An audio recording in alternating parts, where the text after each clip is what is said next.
Shalom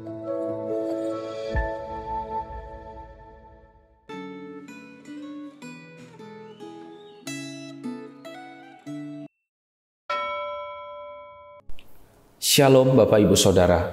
Hari ini firman Tuhan berjudul Hidup Baru dalam Relasi Lama.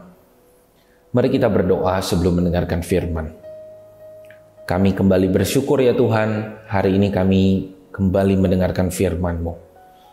Kami yakin bahwa Tuhan akan berbicara sesuatu kepada setiap kami, masing-masing dari kami.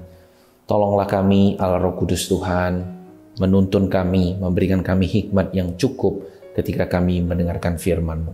Dalam nama Tuhan Yesus kami berdoa. Amin. Hari ini firman Tuhan diambil dari Kolose pasal yang ketiga, ayat 18, sampai Kolose pasal yang keempat, ayat yang ke-6. Saya akan bacakan ayat yang keempat sampai ayat yang ke-6 di pasal yang keempat ini. Demikianlah firman Tuhan. Dengan demikian aku dapat menyatakannya, sebagaimana seharusnya, hiduplah dengan penuh hikmat terhadap orang-orang luar. Pergunakanlah waktu yang ada. Hendaklah kata-katamu senantiasa penuh kasih, jangan hambar, sehingga kamu tahu bagaimana kamu harus memberi jawab kepada setiap orang. Sedemikian jauh bacaan firman Tuhan. Ketika Rasul Paulus menulis kepada jemaat di Kolose, ia tidak hanya membicarakan masalah ajaran seperti keselamatan dan kebangkitan, tetapi ia juga membicarakan masalah rumah tangga, pekerjaan, dan percakapan sehari-hari.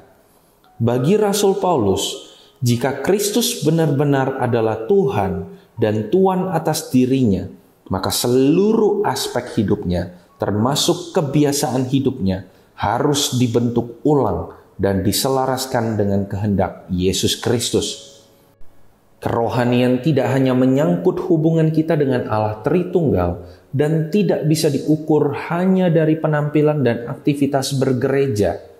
Kerohanian sejati harus terlihat dalam kehidupan sehari-hari. Oleh karena itu, yang paling tepat mengukur kualitas kerohanian seseorang adalah orang-orang seisi rumah kita, karena mereka melihat gaya hidup kita secara apa adanya. Struktur hubungan keluarga dan hubungan kerja dalam budaya Romawi kuno bersifat hierarkis.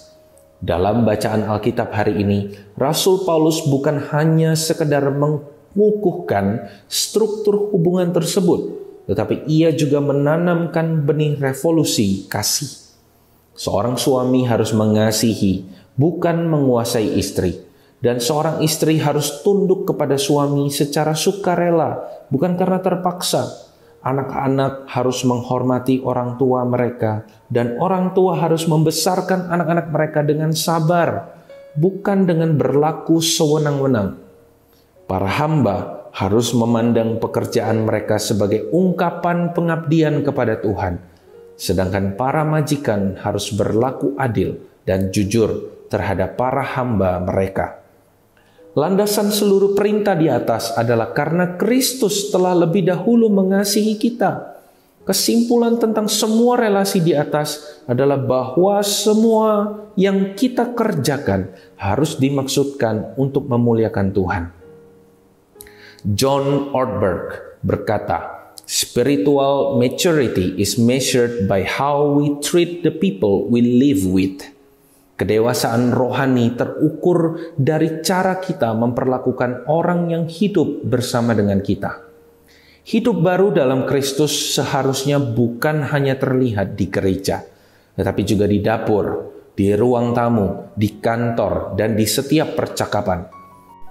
Apakah Anda sudah menjalani gaya hidup yang penuh hikmat terhadap orang lain serta selalu berusaha berkata-kata dengan penuh kasih dan tidak hambar? Hal ini bukan sekedar etika bergaul, tetapi cara hidup yang mencerminkan Injil. Berbicara dengan kasih, bekerja dengan integritas, serta mengasihi dengan tulus menunjukkan bahwa Kristus benar-benar hidup di dalam diri Anda. Bila Kristus adalah pusat hidup Anda, setiap relasi di rumah, di tempat kerja, dan di dunia merupakan kesempatan untuk memuliakan Tuhan, untuk bersaksi. Mari kita berdoa. Bapa kami di dalam surga, terima kasih untuk firman yang Tuhan berikan. Tuhan, kami teringat bagaimana kami hidup. Mungkin masih ada aspek-aspek tertentu yang kami kurang baik.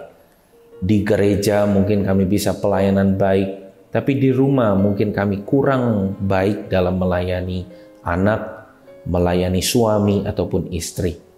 Bahkan mungkin kami bisa jadi pemimpin yang baik, pelayan yang baik di dalam gereja, tetapi kami kurang bisa menjadi pemimpin atau majikan yang baik di dalam tempat kami bekerja, ataupun menjadi pelayan yang baik di dalam pekerjaan kami.